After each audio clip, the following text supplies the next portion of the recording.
¿Qué tal, chicos y chicas? Bienvenidos a una nueva actividad para Ciencias Sociales de la experiencia 9 de quinto, la actividad 2.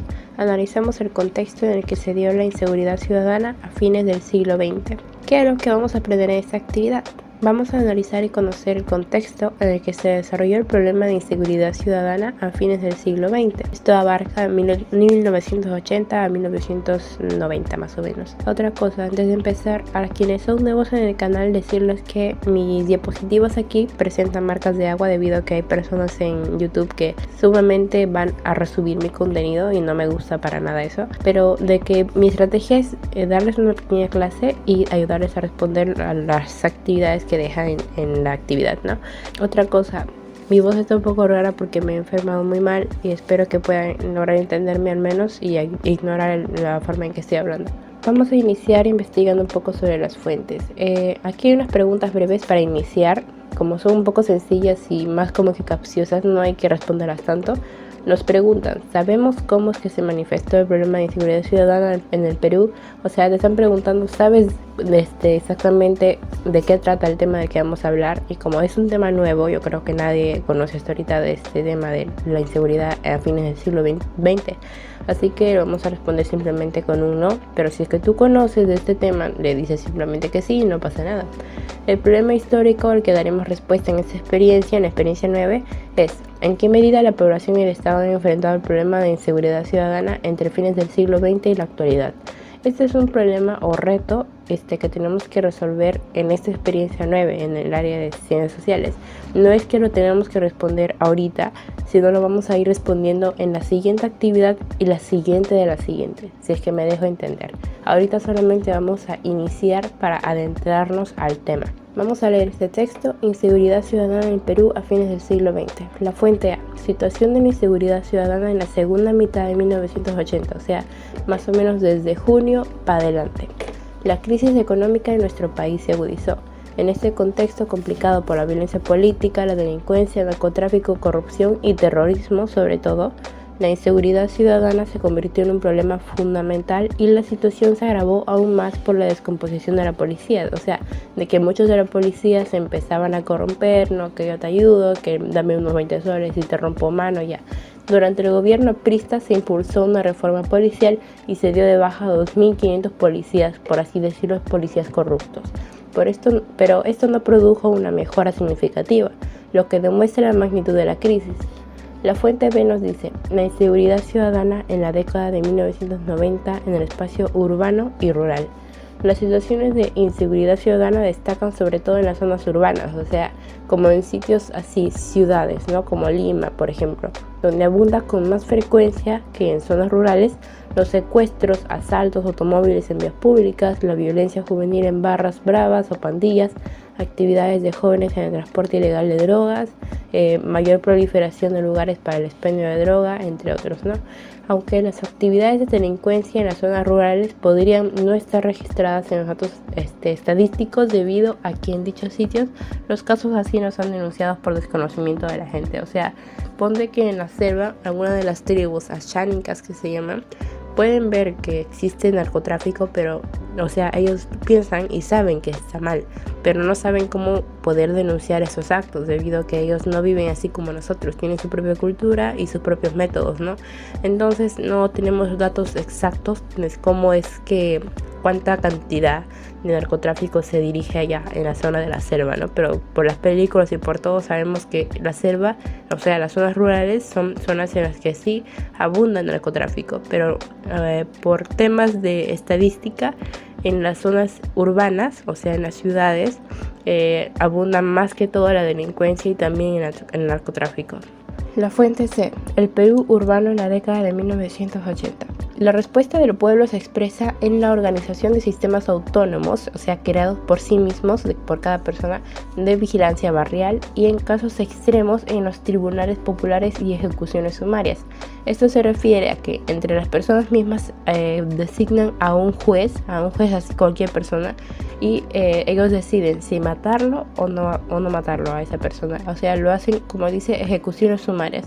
No hacen un proceso de años, no le ponen una pena de tanto cosa, no hacen nada de papeleo, solamente le designan y el voto de la mayoría de personas, si es que quieren que se muera y si es que hay pruebas en su contra, lo matan de una. No pasa ni un día y ya lo designan para morir, ¿no? Desde la organización de clubes provincianos y asociaciones de vecinos hasta rondas vecinales. Los típicos que vemos a veces en noticias, ¿no? De que vecinos linchan, vecinos hacen esto o lo otro, es porque los vecinos están ya organizados en rondas vecinales o como ellos quieran llamárselo, pero hacen justicia por sus propias manos, ¿no?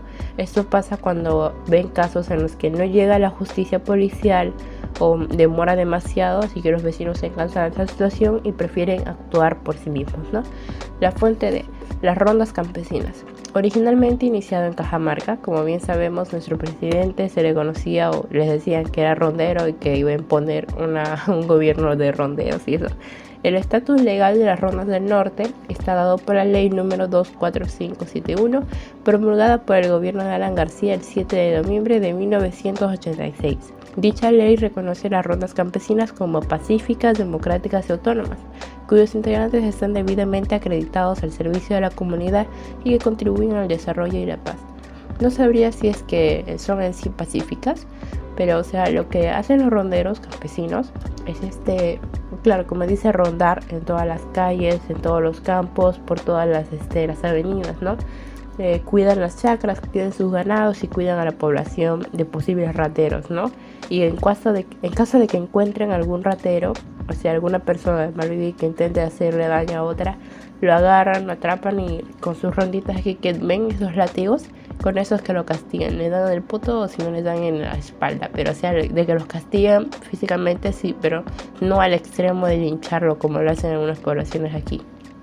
La fuente nos dice: las organizaciones de la sociedad civil, gobierno local y nacional ante la inseguridad ciudadana. Aparte de las rondas campesinas, también se establecieron dentro de los municipios, o sea, las municipalidades, los grupos de serenazgo, que tenían la función de vigilar la comunidad. Asimismo, también se popularizó el contratar servicio privado de seguridad, o sea, al que le dicen guachimán. La gente empezó a contratar un guachimán para cada una de sus calles, ¿no? Porque veían que aumentaba mucho la delincuencia, así que entre 1980 y 1990 la cantidad de guachimanes contratados aumentó. El Congreso permitió la extensión de la penalidad a los menores de edad que participasen en delitos y la incorporación del Servicio de Inteligencia Nacional en tareas de represión de la delincuencia. La fuente F. La Constitución Política y la Seguridad Ciudadana. El artículo 197 de la vigente Constitución Política del Perú establece que las municipalidades, sin importar si son provinciales o distritales, tienen autonomía sobre la tarea de seguridad ciudadana, lo que a su vez las obliga a poner mayor énfasis y coordinar con la política nacional, toda vez que son ellas quienes en el aparato organizacional estatal tienen mayor contacto con la realidad de los ciudadanos. En otras palabras, nos están diciendo que hay un artículo que hace o que exige a que las municipalidades, sin importar de dónde sean, tengan el deber de garantizar la seguridad ciudadana a la población. Por ello que deben de establecer diversos mecanismos, ¿no? O organizaciones junto con la vecindad para que puedan enfrentar a la delincuencia. Lo que se ve en resultados, se ve a lo que son serenazgos. Vamos a evaluar nuestras fuentes. Nos dan este cuadro que ya lo hemos completado varias veces en este curso. Vamos a poner aquí la fuente, que yo estoy seleccionando la fuente C, si no me acuerdo, la fuente C creo. Vamos a decir si es que es confiable el autor o institución del emprendimiento de la fuente. Sí lo es, porque viene del Instituto de Estudios Peruanos y la información aquí está basada en hechos reales y está publicada en diversas fuentes aseguradas del mismo ministerio, ¿no? Porque en caso de esta fuente nos la ha publicado el mismo Ministerio de Educación, así que también está bien. Es confiable la fuente según su contenido para dar respuesta a la pregunta que plantea el problema histórico. Sí lo es, porque nos comenta acerca de las estrategias de los vecinos para poder defenderse de la delincuencia en los años 1980 a 1990. ¿Cuál es la intención con la que fue creada la fuente? Fue creada para informar sobre lo que se realizó en esos años de inseguridad ciudadana. los criterios aquí para la fuente, no recuerdo qué número de fuente era, pero bueno, aquí el nombre de la fuente es las organizaciones de la sociedad civil, gobierno local y nacional ante la seguridad ciudadana. Es confiable el autor o institución de donde proviene, sí, sí lo es, porque fue escrita por un miembro del comité de DESCO. No recuerdo ahorita bien el nombre de este también, pero si lo buscan en internet les agradecería un montón. Y un analista. Es confiable la fuente según su contenido para dar respuesta a la pregunta que plantea el problema histórico.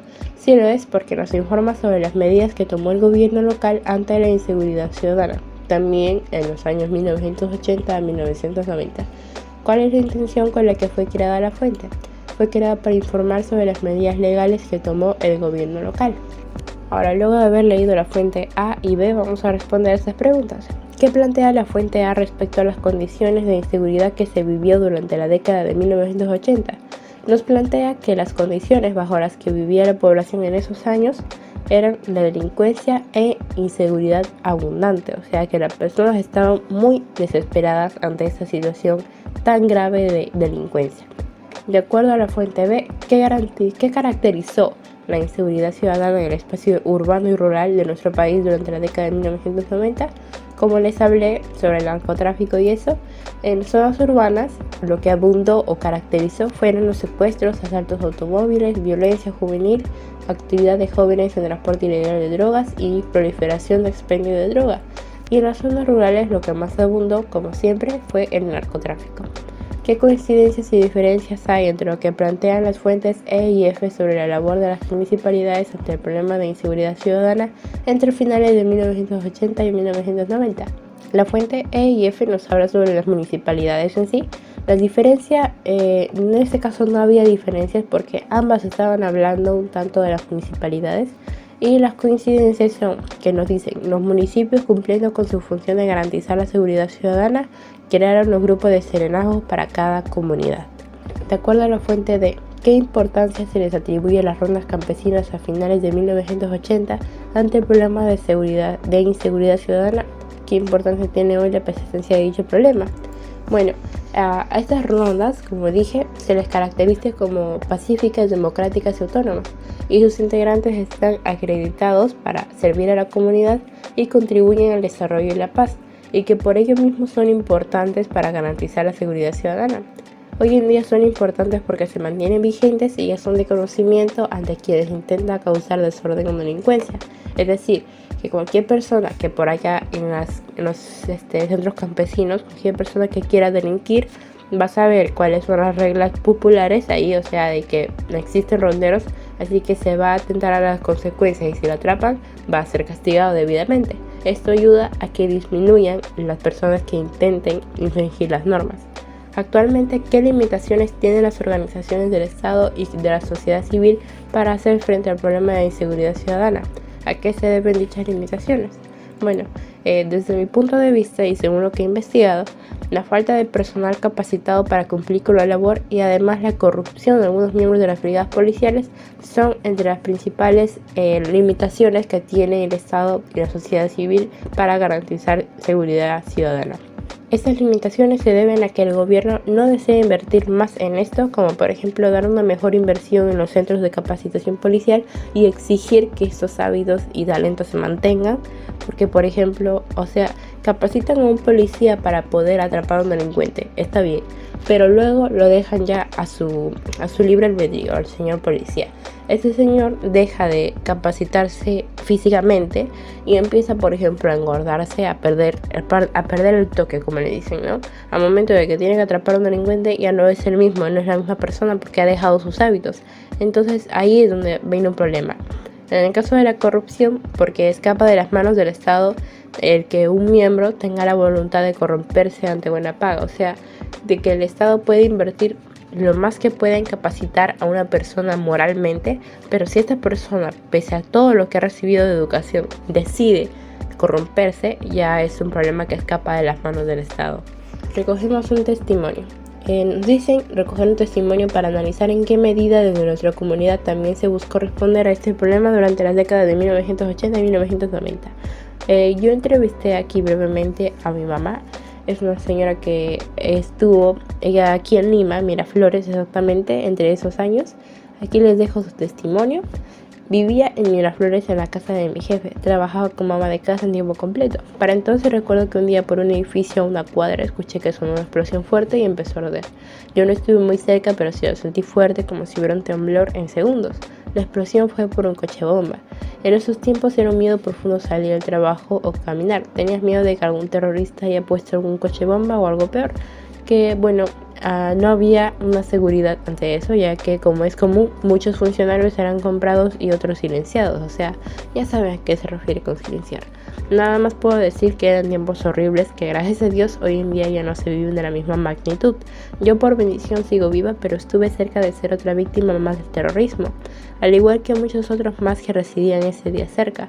Si no me recuerdo, ese atentado de Miraflores dejó 25 muertos y 155 heridos. El terrorismo logró desaparecer gracias a que el gobierno dispuso a un grupo especial de inteligencia con buenos hombres que lograron la captura de cabecilla a Abimael Guzmán, de Sendero Luminoso, quien, según dicen los medios, actualmente está fallecido. Bueno, algo que me interesa bastante es que en esta actividad no se hable nada del terrorismo, si es que justamente en estos años es lo que pasó. Entre 1980 y 1990 deberían hablar algo, pero no dicen nada. Bueno, aquí mi mamita ya les ha dado un ejemplo de la inseguridad que se vivía relacionado con el terrorismo, que deberíamos de aprender todos. Y bueno, pasamos ya, como ya es final. Ustedes pueden, claro, entrevistar a alguna otra persona que haya vivido entre esos años para que les comente cómo era la situación y qué cosa hizo el gobierno o su comunidad para poder enfrentarlo. En el caso de mi mamita, dijo que su comunidad no hizo nada porque, o sea, no estaba muy organizado la gente de ahí para ese entonces.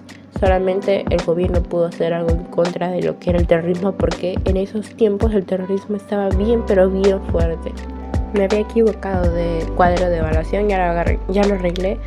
Analicé, evalué y contrasté diversas fuentes respecto al contexto de la inseguridad ciudadana a fines del siglo XX. ¿Sí lo hemos logrado? Uy, sí, apareció, creí que no. Reconocí los cambios y permanencias sobre la inseguridad ciudadana entre finales del siglo XX y la actualidad. Sí, lo hemos hecho. Aquí está. Hemos terminado ya toda nuestra actividad. Espero realmente les sirva. Y bueno, espero también que la próxima actividad nos hablen un poco más del terrorismo en esos años, para aprovechar un poco el tema y sacarle algo de provecho.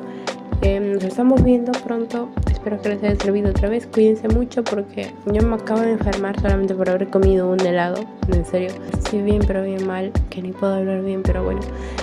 Chicos, cuídense bastante. Nos vemos en la próxima actividad y bye.